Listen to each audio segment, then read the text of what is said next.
So, it is sunrise, November 6, 2022. Sun's just going up into the cloud, but it was visible briefly low on the horizon.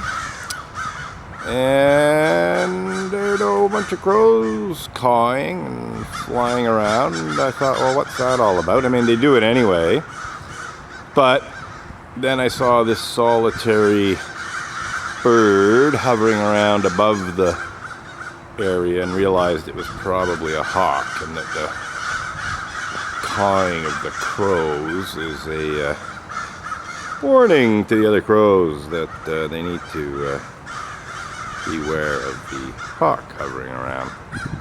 So that's that. Just zoom in a bit so I don't see the buildings so much.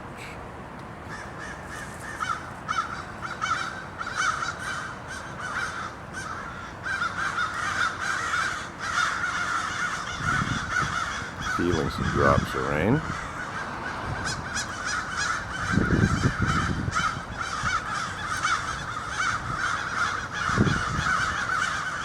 I could lighten this up a little.